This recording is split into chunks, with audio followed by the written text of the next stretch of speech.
Welcome to my new blog, আমার new channel flavours of Bengal, যেখানে আমি প্রত্যেক দিনই আমাদের বাঙালিদের কিছু রান্না বান্না যেটা আমরা ডেইলি কুইজিন সেগুলোকে আনার চেষ্টা করছি।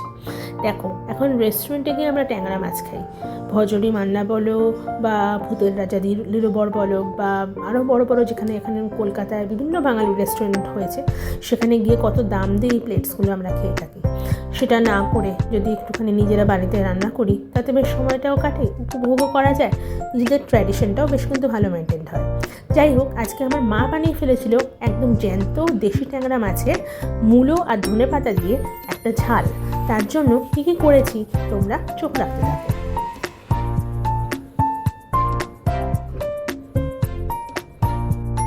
প্রথমেই দেখতে পাচ্ছ জ্যান্ত ট্যাংরা মাছ, সেগুলো হলুদ আর নুন দিয়ে মাখানো রয়েছে, তার সাথে রয়েছে দুটো রুই মাছের পিস। এবার এখানে সরু সরু করে কেটে রাখা হয়েছে মূলো আর আলু।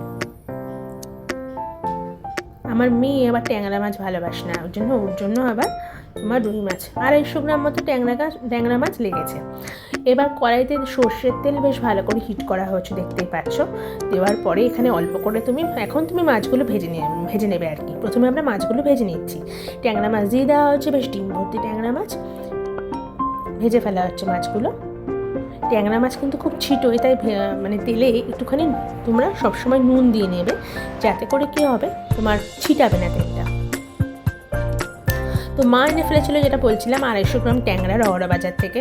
আমাদের এই এরিয়াতে রহরা বাজার একটা বিখ্যাত বাজার, যেখানে কিন্তু বিভিন্ন ধরনের জ্যান্ত মাছ, বিভিন্ন ধরনের মাছ, সামুদ্রিক মাছ, গঙ্গার মাছ তুমি সবসময় পাবে। শীতকাল পড়েছে, তাই এই জ্যান্ত মাছগুলো খুব উঠছে। ট্যাংরা মাছ তুমি বেগুন দিয়েও ঝোল করতে পারো, পেঁয়াজ কলি দিয়ে করতে পারো, আলু বেগুন পেঁয়াজ দিয়ে করতে পারো, আর মূলো দিয়েও করতে পারো।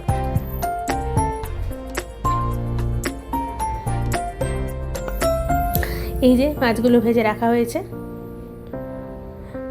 আমরা মাত্র 2-2.5 মানুষ, তার জন্য আমাদের এইটুকু পরিমাণই যথেষ্ট।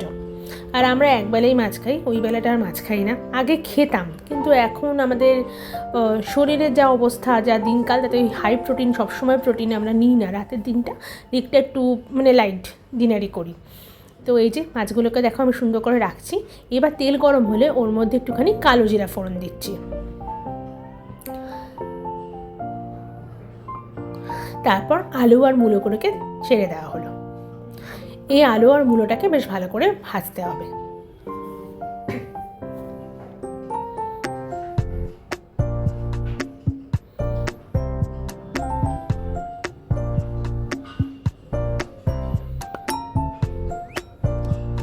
মূলোর গন্ধ আবার অনেকেরই ভালো লাগে না, অনেকের মনে হয় যে মূলো থেকে গ্যাস ফর্ম করতে পারে, কিন্তু গ্যাস ফর্ম খুব একটা করে না। আর মূলোর গন্ধ আমাদের কিন্তু খুব ভালো লাগে, শীতকালে তো তাজা মূলো, এই কারণে। এবার দেখুন এখানে একটু গুঁড়ো মশলা নিয়ে নেওয়া হয়েছে। প্রথমে ধনের গুঁড়ো নেওয়া হলো 2 চামচ, তারপরে 2 চামচ তোমার জিরের গুঁড়ো, 1 চামচ জিরের গুঁড়ো দিল মা, হলুদ আন্দাজ মতো দেবে। মশলা না কখনোই বেশি দেবে না রান্নায়। আর যেহেতু আমরা এই গুঁড়ো মশলাগুলো ব্যবহার করি, তো অবশ্যই সেটাকে একটু জল দিয়ে ভিজিয়ে রাখবে। ডাইরেক্ট কিন্তু একবারে রান্নার মধ্যে দেবে না, তাতে অনেক সময় কি হয়, জ্বলে যেতে পারে রান্নাটা।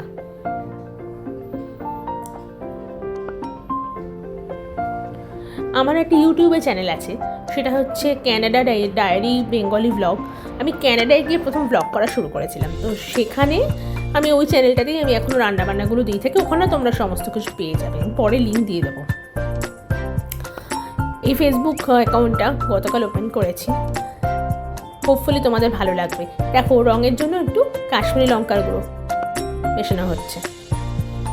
আজকাল তো সব রান্নাতেই এটা দেওয়া হয়, একটা সুন্দর রঙ আসে, সত্যি বলতে ভালোই লাগে। এই পুরো রান্নাটাতে কিন্তু কোনো টমেটো ব্যবহার হয়নি। দেখো কি সুন্দর এর মধ্যে ভাজা ভাজা হয়ে গেছে আলু আর মূলোগুলো। এরপর মা মশলাটা দিয়ে দিল।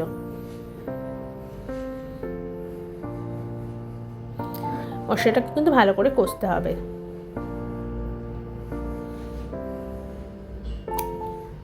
রান্না is all about the flavours, রান্না ইজ অল অ্যাবাউট স্বাদ, গন্ধ। এবার কাঁচা লঙ্কা বেশ গোটা গোটা এর ভেতর দিয়ে দেওয়া হচ্ছে। 3খানা কাঁচা লঙ্কা দিয়েছে মা। তুমি চিড়েও দিতে পারো, তুমি কেটেও দিতে পারো, আর যদি আস্ত দিয়ে দাও তাহলে যার যেরকম ঝাল সেই অনুযায়ী সে খাওয়ার সময় খেয়ে নেবে। মানে কাঁচা লঙ্কাটাকে টিপে তুমি ভাতে মেখে নিলে, তাহলে তুমি যতটা ঝাল তোমার লাগলো, আর এটাতে শুধু গন্ধটা অ্যাড হলো, ঝালটা খুব একটা অ্যাড হলো না।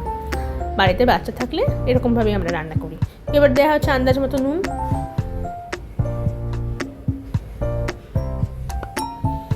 দেখো মশলাগুলো বেশ কষানো হয়ে গেছে, কারণ মশলা কষলে মশলার গা থেকে না একটা তেল বেরোয়, সেটা দেখা যাচ্ছে।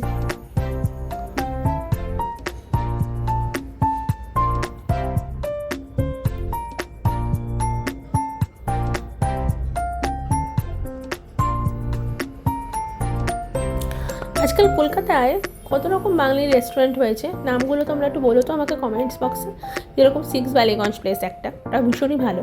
ভূতের রাজা দিল পর, আরও কত কি আমার ঠিক মনে পড়ে না, কস্তুরি, তারপর হচ্ছে কষে কষা,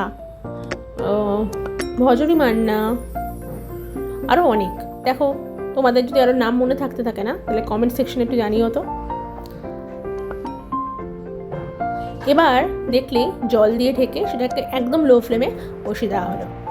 এবার একদম ফ্রেশ কোরিয়েন্ডার লিভস মানে ধনে পাতা একদম কেটে তারপরে একটা জলের বাটির মধ্যে জল নিয়ে সেটাকে ভিজিয়ে কিছুক্ষণ পর রান্নার শেষে জাস্ট ধনে পাতাটা দিয়ে দেওয়া।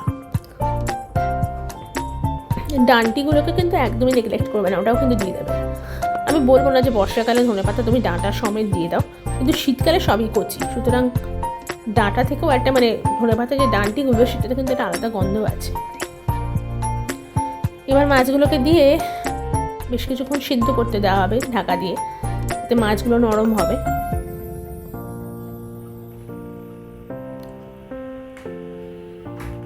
এরপরে ঢাকনা খুলে দেখা যাচ্ছে একটু ঝোলটা কম মনে হচ্ছে, তো আরেকটু জল দেওয়া হলো।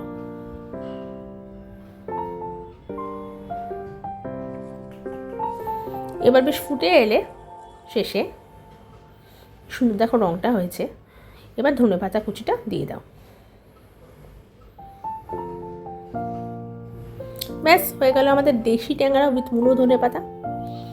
গরম গরম ভাতের সাথে দুপুরবেলার খাবার কিন্তু আজকে একদম জমে ক্ষীর। তোমরা বন্ধুরা ট্রাই করতে থাকো এরকম নতুন নতুন রান্না, আর যদি ভালো লাগে তাহলে অবশ্যই আমার ভিডিওটা অথবা ব্লগটাকে লাইক করো, আর নিজেদের বন্ধুদের মধ্যে একটুখানি শেয়ার করে দিও। অনেককেই আমি কালকে ফেসবুক অ্যাকাউন্টে অ্যাড করতে পারিনি, কারণ একসাথে অনেক ইউজারকে আমি অ্যাড করেছিলাম, ফ্রেন্ড রিকোয়েস্ট পাঠিয়েছিলাম বলে একটু রেস্ট্রিকশন দিয়েছে। 2 দিন পর হয়তো আবার তাদের কাছেও ফ্রেন্ড রিকোয়েস্টে যাবে। দেখো কি সুন্দর দেখতে হয়েছে না, পুরো ধোঁয়া বেরোচ্ছে। উফ, দেখে প্রচণ্ড খিদে পেয়ে গেল। যাই স্নান করে তাড়াতাড়ি ভাত দিয়ে খেতে বসে যাই। চলো টাটা, দেখা হবে তোমাদের সাথে আবার নেক্সট ব্লগে খুব শিগগির। ততদিন সবাই খুব ভালো থেকো।